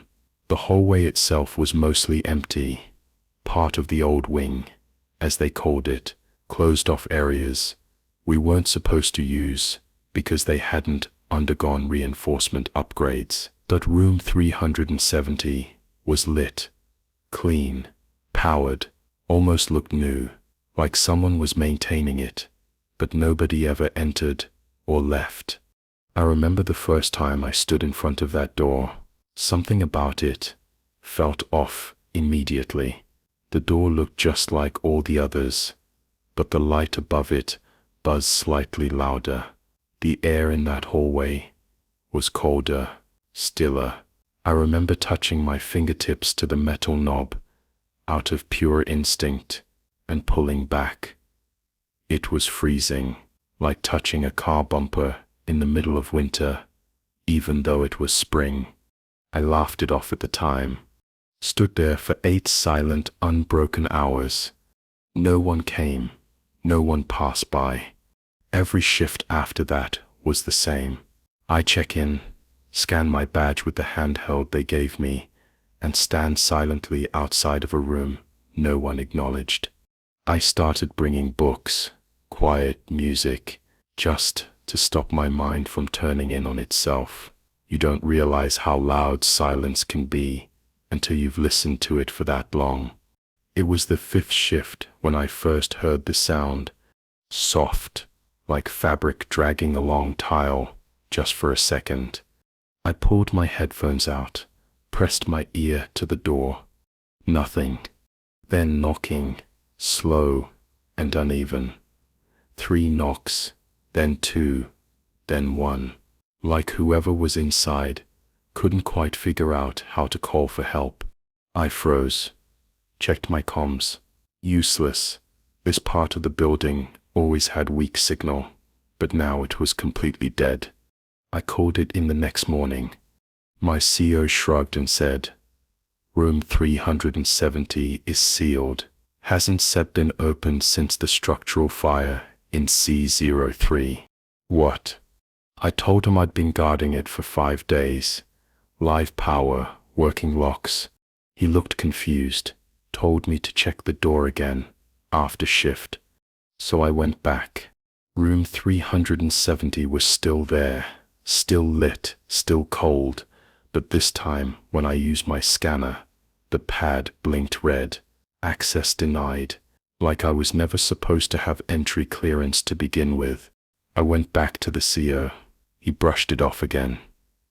You brushed it off again. You've been mistaken. There is no room 370 on active duty lists. I didn't push. I knew what that kind of answer meant. Stop asking, or you'll be reassigned to something worse, or disappear into paperwork like the others. Still, the next night I went back. Stupid. I know, but the door still existed, and I couldn't stop thinking about the knocking and how wrong it sounded. There's something unnatural about a sound that isn't confident, like hesitancy can be dangerous too. I didn't bring the scanner this time. I just stood there and listened. Sometime around 0230, I heard it again, but not knocking this time. Screaming, not panicking, not aggressive, just prolonged. Something human and throat-shredding, like whoever was inside had been screaming for hours and couldn't stop themselves anymore. I backed away from the door, and then it stopped, mid-scream, like a tape getting cut off. Footsteps followed, inside the room, slow, heavy, then a voice, gentle and close. It whispered, "I see you too." I ran. I know how that sounds. I'm a soldier. I'm trained not to crack, but I ran. Reported equipment malfunction. Told them I left early because something was messing with my hearing. They sent me to medical school. Doc said it was stressful, suggested a 48-hour leave. I didn't argue. But during that leave, I looked it up. I had to know. Digging through archived base directories took some work, but I found it, room 370, listed as experimental containment chamber between 1999 and 2003. The last log entry was one line, dated November 17th, 2003. Subject refuses to be moved. Audio contamination persistent. Optical contact discouraged. The entry after that said the room was decommissioned and sealed, pending clearance by Black Lake Division. I thought it was a code name, maybe a higher security detail. So I kept going. Found a forum. Private. Buried off the usual net. Veteran run. Someone mentioned Seaton once. Described a door that didn't belong. A cold hallway. And a voice that mimicked people you knew. He said it started harmless. Then the dreams began. I haven't told anyone this yet, but since last night, I've started dreaming of that door. Not opening it, standing in it, looking out from inside. And I'm not alone there. There's someone standing behind me, always just barely visible in the reflection of the doorknob, tall, unmoving. When I try to turn my head toward it, I wake up. Last night was worse. Last night, I dreamt that the door opened. I walked into a room that wasn't built for us. Too deep, too wide, black floor that rippled like water under concrete. The lights didn't work, but I could see. There was a chair. Someone was in it. Head down, arms limp at the sides, breathing, but barely. They looked up. It was me, not my reflection, not an illusion. Me, mouth sewn shut, something wrapped around the neck, trailing back into the walls, like live wire threaded through muscle. And the room began to scream. Not the person, the room. I woke up sitting straight up, drenched in sweat, hands raw from digging into the wall next to my bed, like I was trying to climb out of my own skin. The next morning, I went back to 370. It says not there anymore. Sounds insane. I know. But it's gone. The hallway ends after room 368. The rest is just paneling, like the wall was always solid. I was reassigned yesterday, transferred to Fort Mason, 2 states east, tech support, and comms. Safe, routine. They say it's clean over there. I'm scheduled to leave in 3 days.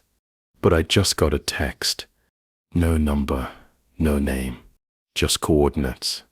Room 377's coordinates. And a message. Wrong door. Try again. I'm not even packed yet. And I already know I'm going. By the 3rd day, we stopped sleeping. Our rations were untouched. We didn't feel hungry, just tight in the stomach, like we were waiting for something to snap. We tried exploring the base's eastern quadrant during daylight. Motor pool, med center, storage, locked, rusted, covered in vines. Power hadn't worked in that area in years. Then there was the radio room.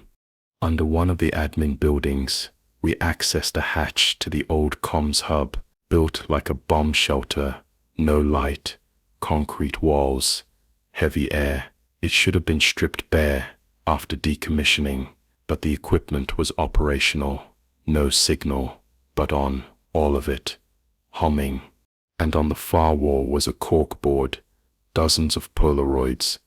Every photo was taken in the same hallway, same angle, same figure, blurry, always mid-movement, half-turned or walking away. The timestamp on the bottom of each photo is updated hourly.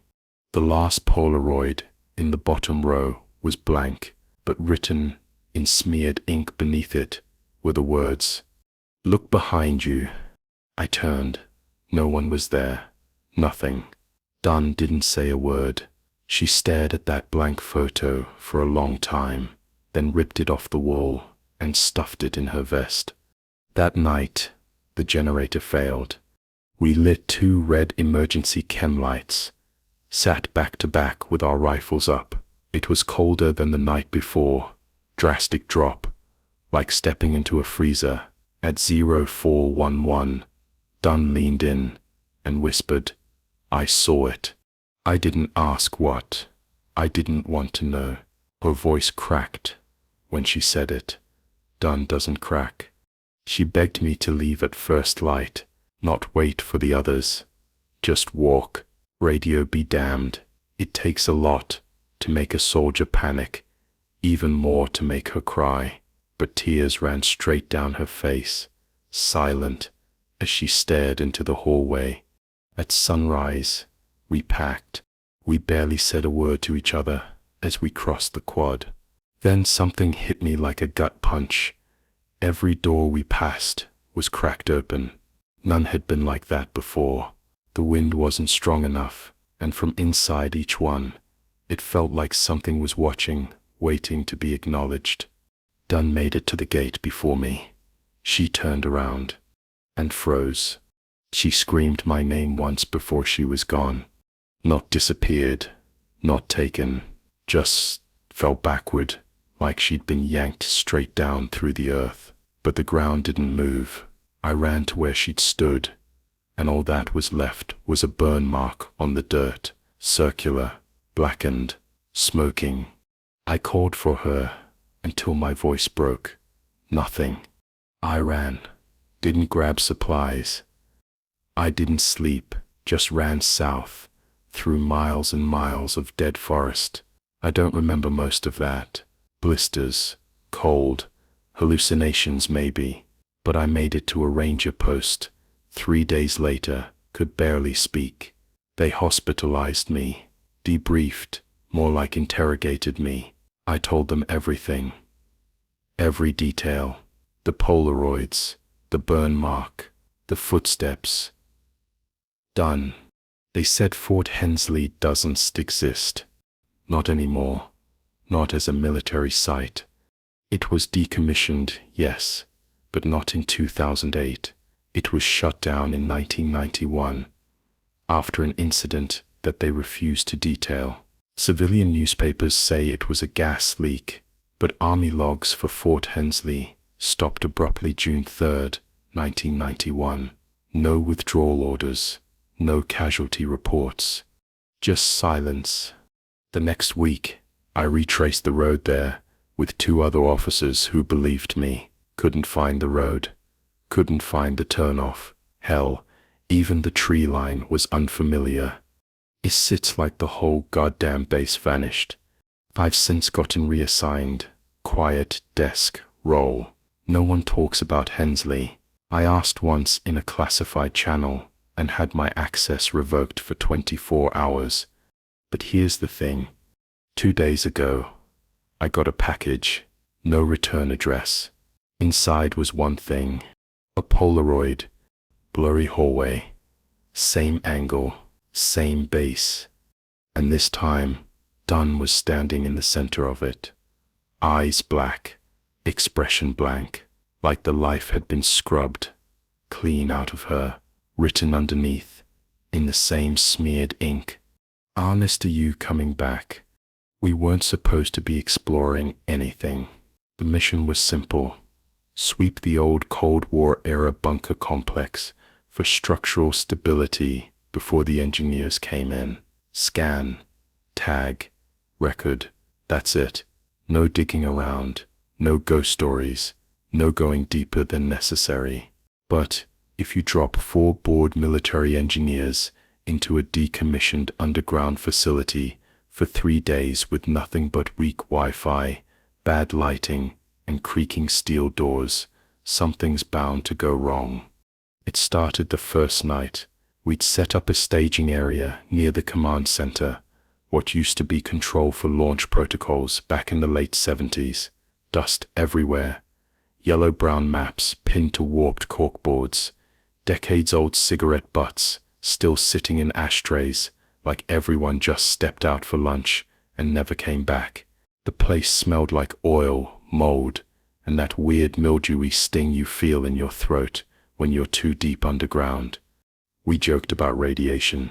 To be honest, I think we were all hoping for something spooky, just stories to take back. Someone even said, "Bet this place has hidden tunnels." I wish I hadn't said anything. That's when Kovacs mentioned the door. "You guys checked the tunnel behind the decon chamber?" I hadn't. None of us had. The chamber was supposed to be sealed off, according to base schematics, water damage and subsidence risks. But Kovacs swore he saw something past it, a reinforced steel hatch. So we checked it out. The chamber itself was a standard decontamination layout. 2 doors, tiled walls, huge rusted pipes running overhead. The lights above buzzed like angry flies. One flickered non-stop. It took all 4 of us to heave the secondary door open. It groaned like it hadn't moved in decades. Beyond that was a narrow corridor we didn't expect. This part wasn't on any map, not printed, not digital, not in the files we had, and we had everything for that site. The hallway went down at a shallow decline. The floor changed from concrete to slotted metal, like a maintenance catwalk. Pipes ran along the walls, some of them still warm, that made no sense. Power was supposed to be routed to 2 locations only, the staging area and the entry for the engineer's crew next week. We followed it for what felt like maybe 50 yards before we found the door. Pitch black metal, maybe 2 inches thick, locked with a deadbolt and keypad. All the labels around it were scratched off, burned off even. You could see heat distortion in the wall paint around the edges. It looked wrong, like it wasn't set from this site. Of course we tried to open it. We figured it was just a sealed utility wing, maybe meant for high clearance storage. We joked about nukes. We joked about bodies. Then Duran pointed something out. There were scratches on the inside of the door frame, not just scuffs from wear, but gouges, like deep, frantic drag marks in the steel lining, like someone had been trying to keep something in. Kovacs wanted to leave. I agreed, but Maya was a genius with bypass systems, and he was already digging into the panel. He said it was standard military hardware, just outdated. Give him 10 minutes, and he'd have it wide. I should have stopped him. I didn't. The code cracked at 2:17 a.m. The door didn't open outward like we expected. It collapsed inward, slow, like a vault breaking seal, and the cold that hit us, sharp, dry, chemical, wasn't natural. Lights inside flickered weakly, red emergency backups fed by some decades-old generator. We stepped in. The tunnel was curved and completely lined with lead sheeting. Floor, walls, ceiling, sealed tight. There were doors every 10 feet or so, all labeled only with numbers. Some open, some locked. Nothing inside most of them but beds, desks, old food packs, and restraint gear, like observation rooms. Like someone was kept inside each one for a long time. None of us talked about what it looked like, but we were all thinking about it. Containment. Room 009 still had tape on the walls, hundreds of Polaroids stuck to it. Some had fallen, but most were still there. All of them had the same figure in them, not facially clear, blurred by motion or distance, sometimes tall, sometimes hunched, always just out of center, sometimes in rooms. Once, next to a bed where a soldier was sleeping. The last Polaroid was blank, but under it was a label. Do not open room 013. Room 013 was at the very back of the tunnel. We should have turned around, but we heard something inside, a humming, Soft at first, like static caught in your ear, then louder, rhythmic, not mechanical, organic, like it was breathing. I know how this sounds, and I know everyone thinks they'd walk away in a horror movie, but we had to see. It's this stupid human instinct, curiosity. I think that's what it wanted, because when we reached 013, the keypad was already blinking green, as if it had been waiting. We opened it. Inside was a single sealed observation crate, like glass or something clearer, and in the middle of that was nothing. Not empty, nothing. Looking into it felt like being near an edge you couldn't see, like your mind couldn't grab what it was looking at. I blinked, and it shifted. It was like a shape pretending to be a person, but only after your brain expected one. Long joints, wrong elbows, no face, not even a skull, just skin stretched over geometry that didn't match something alive. Kovacs dropped right there. Seizure, full convulsions, foam. I pulled him back, and Maya slammed the door. The humming stopped. We carried Kovacs back to staging.